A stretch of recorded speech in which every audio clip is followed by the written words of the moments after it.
क्या आपने कभी किसी किताब को उसके कवर से या किसी इंसान को उसके चेहरे से आंका है? हम अक्सर सोचते हैं कि जिस इंसान का चेहरा परफेक्ट है, उसकी जिंदगी भी परफेक्ट होगी और जिसके चेहरे पर दाग हैं, वो अंदर से टूटा हुआ होगा। लेकिन सुजान हिल का शानदार नाटक on the face of it इस सोच को पूरी तरह से पलट देता है। ये हमें एक दिल छू लेने वाली और भावुक कहानी बताता है कि कैसे दो अजनबियों के बीच की एक छोटी सी मुलाकात किसी इंसान का जिंदगी देखने का पूरा नजरिया बदल सकती है। चलिए इस खूबसूरत कहानी में गोता लगाते हैं। कहानी की शुरुआत होती है मिस्टर लैम नाम के एक बूढ़े आदमी के खूबसूरत लेकिन थोड़े जंगली से बगीचे में। एक दिन 14 साल का एक लड़का जिसका नाम डेरी है, छुपते छुपाते बगीचे में आता है। डेरी को लगता है कि ये जगह खाली है और वो बस दुनिया की नजरों से बचने के लिए एक जगह चाहता है। लेकिन अचानक एक आवाज उसे चौंका देती है। सेबों का ध्यान रखना। ये मिस्टर लैम थे। डेरी तुरंत घबरा जाता है और रक्षात्मक हो जाता है। उसके अंदर बहुत गहरी हीन भावना है, क्योंकि उसके चेहरे का एक हिस्सा एसिड से बुरी तरह जल चुका है। उसे आदत है कि लोग या तो उससे डरते हैं, उसे घूरते हैं या झूठा तरस दिखाते हैं। उसे लगता है कि मिस्टर लैम भी ऐसा ही करेंगे। लेकिन डेरी के चेहरे को देखकर हैरान होने के बजाय मिस्टर लैम्ब उसके साथ एक आम बच्चे की तरह बात करते हैं। ये डेरी को हैरान कर देता है। फिर मिस्टर लैम्ब अपनी विकलांगता के बारे में बताते हैं। वो बताते हैं कि युद्ध में उनका असली पैर उड़ गया था और अब उनका एक पैर लोहे का है। गली के बच्चे उन्हें चिढ़ाते हुए लेमी लैम्ब यानी लंगड़ा लैम्ब कहते हैं, लेकिन उन्हें इससे कोई फर्क नहीं पड़ता। यहीं से एक बहुत ही नकारात्मक किशोर और एक बेहद सकारात्मक बूढ़े आदमी के बीच एक शानदार बातचीत शुरू होती है। मिस्टर लैम सकारात्मकता के जादूगर हैं। वो बगीचे में उगी जंगली घास की ओर इशारा करके डेरी से पूछते हैं कि एक खरपतवार और एक फूल में क्या अंतर है। डेरी कहता है कि जंगली घास फूस कचरा है। मिस्टर लैम्ब उसे खूबसूरती से समझाते हैं कि फूल और खरपतवार दोनों ही हरे हैं और बढ़ते हुए पौधे हैं। दोनों में ही जीवन है, तो एक को खूबसूरत और दूसरे को बदसूरत क्यों कहना। वो समझाते हैं कि चीजें सिर्फ तभी बुरी होती हैं जब हम उन्हें बुरा मान लेते हैं।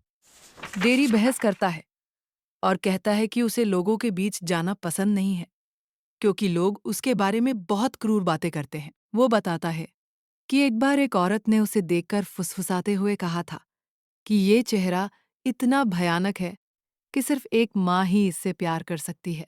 मिस्टर लैम्ब इस नकारात्मकता को एक मजेदार लेकिन गहरी कहानी से काटते हैं। वो एक ऐसे आदमी की कहानी सुनाते हैं जो मरने से इतना डरता था कि उसने खुद को एक कमरे में बंद कर लिया ताकि वो एक्सीडेंट, बीमारी या केले के छिलके से फिसल कर न मरे। लेकिन विडंबना देखिए, अंत में दीवार से एक तस्वीर उसके सिर पर जा गिरी और वो मर गया। इससे बहुत सीधी सी सीख मिलती है, आप जिंदगी और दुनिया से छुपकर नहीं जी सकते। मिस्टर लैम डेरी को दुनिया की खूबसूरती महसूस करना सिखाते हैं। वह उसे मधुमक्खियों को सुनने के लिए कहते हैं। जहां डेरी को मधुमक्खियों की भिनभिनाहट चुभती है, वहीं मिस्टर लैम कहते हैं कि अगर ध्यान से सुनो तो मधुमक्खियां असल में गाती हैं। यह सब इस बात पर निर्भर करता है कि आप दुनिया को किस नजरिए से देखते हैं। धीरे धीरे मिस्टर लैम की बातें डेरी के कड़वे दिल को पिघलाने लगती है। वो फैसला करता है कि वो सेब तोड़ने में मिस्टर लैम की मदद करेगा।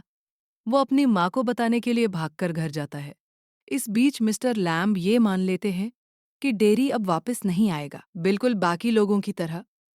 घर पर डेरी की माँ उसे सख्ती से रोकती है। वह कहती है कि उसने मिस्टर लैम्ब के बारे में बहुत सी बुरी बातें सुनी हैं और वह डेरी को वापस जाने से मना कर देती है। लेकिन अपनी जिंदगी में पहली बार डेरी अपने लिए लड़ता है। वह अपनी माँ से कहता है कि अब उसे अपने जले हुए चेहरे की कोई परवाह नहीं है। उसे बस उन बातों की परवाह है जो मिस्टर लैम कहते हैं, वो बातें जो असल में मायने रखती हैं। अपनी माँ की बात न मानकर वो वापस बगीचे की तरफ दौड़ पड़ता है। दूसरी तरफ बगीचे में मिस्टर लैम्ब खुद ही सेब तोड़ने के लिए सीढ़ी पर चढ़ जाते हैं। अचानक पेड़ की डाली हिलती है, सीढ़ी डगमगाती है और मिस्टर लैम्ब एक जोरदार आवाज के साथ जमीन पर गिर पड़ते हैं। कुछ ही पलों बाद डेरी हफ्ता हुआ वहां पहुंचता है। वो गेट खोलता है और खुशी से चिल्लाता है, देखिए, मैं वापस आ गया। लेकिन जब वो मिस्टर लैम्ब को घास पर बेसुध पड़ा देखता है, तो उसके कदम वहीं रुक जाते हैं। वो उनके पास घुटनों के बल बैठ जाता है और रोते हुए कहता है, मैं वापस आ गया, लेमी लैम, मैं वापस आ गया। नाटक इसी दुखद लेकिन बेहद भावुक मोड़ पर खत्म होता है। मिस्टर लैम भले ही दुनिया से चले गए, लेकिन जाते जाते उन्होंने डेरी को एक नई जिंदगी और जीने का एक खूबसूरत नया नजरिया दे दिया। पूरे चैप्टर को अच्छे से समझ लेने के बाद दोस्तों अब चलिए बोर्ड एग्जाम के most important questions and answer देखते हैं। Question 1। What is the bond that unites Mr. Lamb and Derry? वह कौन सा बंधन है जो मिस्टर लैम्ब और डेरी को एक साथ जोड़ता है? मिस्टर लैम्ब और डेरी दोनों ही शारीरिक विकलांगता के शिकार हैं। डेरी का चेहरा एसिड से जला हुआ है, जबकि मिस्टर लैम्ब का एक पैर तिनका है। उनकी शारीरिक स्थिति के कारण दोनों को ही समाज में अलगाव और अकेलेपन का सामना करना पड़ता है। शारीरिक विकलांगता का ये साझा दर्द और दुनिया से अलग थलग महसूस करना ही वह मुख्य बंधन है जो उन दोनों को जोड़ता है। Question 2. How does Mr. Lamb try to remove the baseless fears of Derry? Mister lamb dairy के निराधार डर को कैसे दूर करने की कोशिश करते हैं? मिस्टर लैम्ब अपने जीवन के अनुभव और सकारात्मक सोच को साझा करके डेरी का डर दूर करते हैं। वो डेरी को समझाते हैं कि सुंदरता देखने वाले के नजरिए पर निर्भर करती है, जैसे खरपतवार और फूलों का उदाहरण, और डर के मारे खुद को दुनिया से अलग कर लेना बेवकूफी है। उस आदमी का उदाहरण देकर जो कमरे में बंद हो गया था और फिर भी मर गया।